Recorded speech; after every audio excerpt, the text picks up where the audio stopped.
You know why you are here. The voice echoed around the chamber, reverberating off the plain steel walls. Candles illuminated the figures within. One, a space marine, garbed in his power armor, a robe of office softening the harsh edges of his silhouette and illuminating the shadows within. The other lay on a slab, body bare, his hands, feet, and neck held fast with restraints. You know nothing, said the prisoner bitterly. He turned his head and spat at the hooded figure. It fell short, and the acidic spittle sizzled on the floor. Then tell me, what is there to tell? You traitors know little and comprehend even less. You are everything we were never meant to be. Your very existence profanes what the Imperium could have been, should have been. Your circumlocution will not help you. Profanities, denials, and lies will serve you not. You are detained at our duty, our responsibility, our penance. This ends only one way. It is by your choice whether that be swift or slow. Confess. Ha! Confession. I confess I thought us greater than this. I confess that I believed our legion would be forever among the leading lights of the Great Crusade. I confess that if you let me out, I would shatter your spine in moments, armor or no. The hooded figure began a slow, steady pace around the prisoner, forcing his attention to remain on his spiraling walk. Anger, mistrust, denial. This is how it began, no? Your fall to the dark powers? You and your ilk who turned away from the light of the Emperor and of the Lion? Do not speak to me of him, bellowed the prisoner. His muscles rippled with force and swelled against his restraints.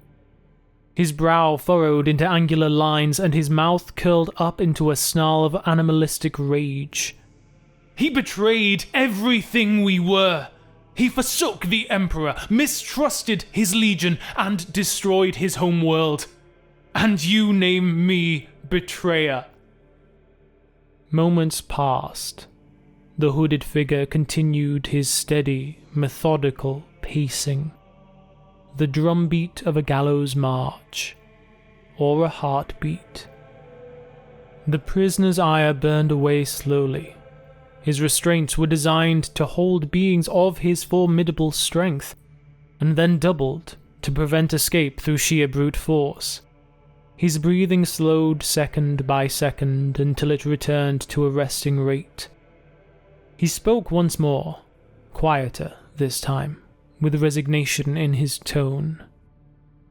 You don't know, do you? Of course you don't. How could you? You weren't there. None of you were. All you have is the lies of 10 millennia ago. They've been warped, twisted, and forged into a steel net of falsehoods. You are more trapped than I am, my friend. I am merely trapped on this slab, in this room, in this... wherever you have me. You are trapped within your own soul. No original thoughts rattling round in that skull of yours. Only duty and loyalty to a liar and a traitor. The hooded figure withdrew a glowing instrument from his cloak and swiftly pressed it into the soft flesh of the prisoner. To his credit, the prisoner made not a sound, yet the agony was clear in the bulging veins, the held breath, the arched back. Just as his eyes began to roll back in his head, the hooded figure withdrew the object from the prisoner's flesh. You are strong. That is good. The soul must be strong so that salvation can be true. Confess, and this shall all end. Continue lying about the lion, and it will be endless. Ha ha ha ha! Oh, my friend, my poor deluded shadow of a space marine, you haven't the faintest clue. The truth of our legion lies in the shadows of my mind, and 1,000 more of my brethren. Through time and space we fell, but we remain loyal. You will be disappointed in your brethren, then. What do you mean? You believe you are the first of your kind to re-emerge from your consultations with dark gods, that you alone are the sole survivor of Caliban that we have seized. The hooded figure leaned in closely to the prisoner until they were face to face. We have been hunting you down since that day. Every trace, every whisper, every lead. You have been at the forefront of our minds, and we have succeeded. You all break. I have personally witnessed one of your kind. His body mutated by what he claimed were dark gifts. He who slaughtered and pillaged and plundered with heretics and traitors to serve his dark pantheon. He was a twisted version of a space marine, and you have the audacity to call him brother. The prisoner's mouth moved, his spit glands working overdrive to produce more acid. Yet the hooded figure, expecting it, grasped his jaw with an armored glove, fixing his mouth closed.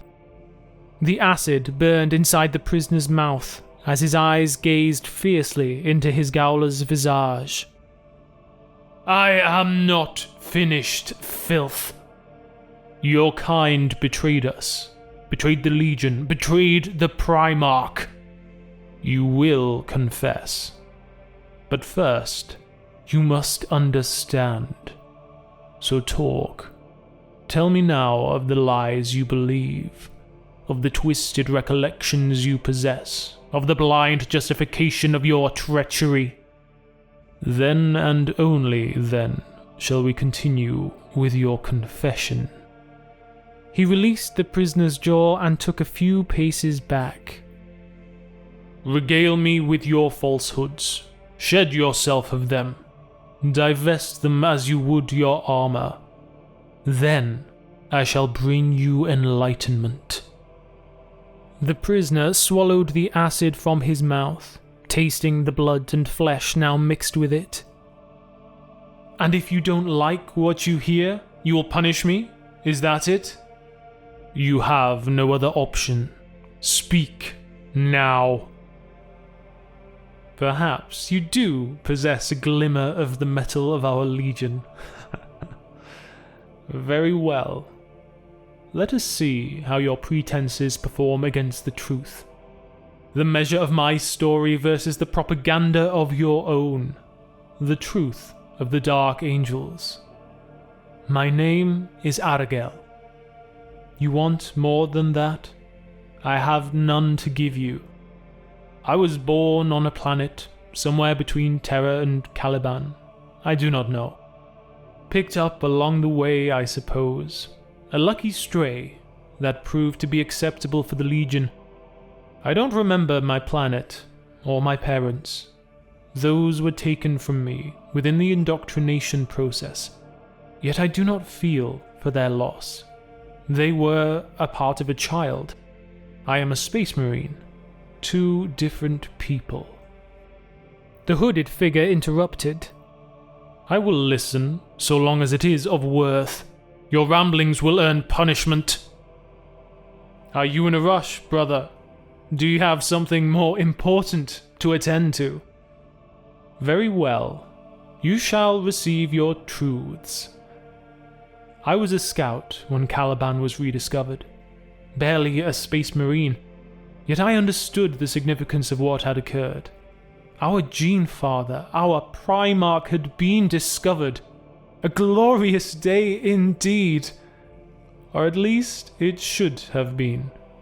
He is the canker in our Legion's soul, or should I say chapter, in this age. Regardless, it all started with him. He was not raised by men. Not initially. The darkness, the shadows, the monsters, they latched onto his soul. They corrupted him with secrets and sedition from the very outset. He was the end of our glorious First Legion. You speak as if you knew him then. Were you, perhaps, nursemaid to one of these monsters? Who are you to be privy to these stories? Or are they merely hearsay? I knew enough. I saw the change in the Legion. Yes, Lionel Johnson was brilliant. A canny mind, a tactical strategist, a fury on the battlefield. These I witnessed. I, as many of my brothers, was captivated by him. The inexplicable urge to kneel in his presence. And yet, there were many changes to the Legion. Not simply in terms of tactics and organization, but something deeper. With each year, new generations fought less for the Emperor and more for the Lion. We, who were created as the pinnacle of the Emperor's creations, the dauntless First Legion, became shadowy. It was not evident in the beginning. It was Chapter Master Astelan who noted it first. Loyal, older chapters, directed in certain ways to particular war fronts. Always we were shadowed by his new chapters, as if we were to be doubted, to be watched. Communications had to be run through the Lion's chain of command through his loyal scions. Rarely could we communicate with other loyalist forces. Tactics were altered to be as expeditious as possible, regardless of the damage wrought to humanity on the worlds that we encountered. We had lost our way. No longer were we freeing humanity and raising worlds. Now we merely slaughtered so that the Lion could add numbers to his tally and garner more successes. All while feeling the knife of his other chapters in our backs, watching and waiting. Do you understand how it hurt to be sent to Caliban? We who only served loyally and faithfully, sent to be fortress guards on a world that meant nothing to us. We were the Emperor's weapons, built to his will and now discarded by his son, like a child who cares nothing for a straw doll he was gifted. Even then, we still served. The training, the waiting, the readiness. We witnessed ships of new recruits fly off to sail the stars, while we merely watched, impotent. In the years that passed, I saw Luther and Astelan put down insurrections on Caliban. On Caliban! The Primarch's homeworld that he put so much faith in, that he preferred new recruits over the likes of us. And I missed even that. Out inspecting one of the Mechanicum's gun outposts, I did not even witness the one thing of import that occurred on Caliban. It seemed that my luck was to fade into ignominy, the slow death of a space marine that should never occur. The day it happened, I still don't understand. I had been told that heresy had unfolded across the stars, that Primarchs had rebelled and fallen upon one each other in a civil war. Had Lionel Johnson fallen in battle? Was he rebelling against the Emperor? I knew not. I did not need to know. I was not among Astelan's or Luther's councils. I served loyally, as I always did, as I always have.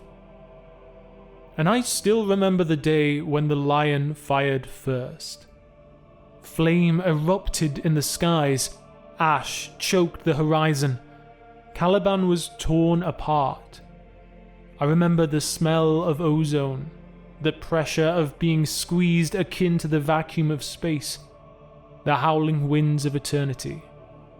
And then I was far, far from Caliban. You, of course, know the rest. That's how you found me, after all. After I rallied the people of that world, defended them against the Eldari Reavers that swept in. Of course, it wasn't until much later that I put it together. Their incredulence when I insisted that the Emperor is not a god, when they didn't even understand what a Primarch was. 10,000 years gone and lost. Yet still I served the Emperor's dream. I continued to defend, to fight, to put my body and my life between humanity and the enemies of the Imperium, right up until... well, I suppose that would be you. Aragel glared at the hooded figure. I was loyal. I am loyal. I will forever remain loyal. To the Emperor and to humanity. Our Primarch betrayed us, yet I serve still. Would that you could comprehend my steadfast resolve, yet I expect nothing from our shadows of shadows, masters of ignorance, keepers of secrets and shame. Loyalty is its own reward, spoke a voice from the shadows, from a place where there had been no one before, at the very edge of the candlelight, where the glow meets the gloom, an enormous figure stood. Have you heard enough, my lord? Spoke the hooded figure who had begun the interrogation. I have, replied the towering giant, stepping forward into the light. Aragel's eyes opened wide, his mouth askew for a moment. You. After all this time, you. I hope you've come to confess alongside me. From the grey in your temples, you may not have long left. I have come to confess, my son. I come to offer reconciliation to those who wish it, and truth for those with eyes to see. For now, it is your turn to listen. The first hooded figure unlocked the manacles on Aragel and allowed him to sit up on the slab. He left with neither a word nor a backwards glance. He locked the door to the cell and trusted that when he returned in 3 days, it would either be empty or holding one who would deserve his ardent attentions for confession. Yet he had a feeling that he would not be needed. That 3 days from now, when he returned, there would be an empty cell. There would be one less fallen in this galaxy, and an angel would rise once more.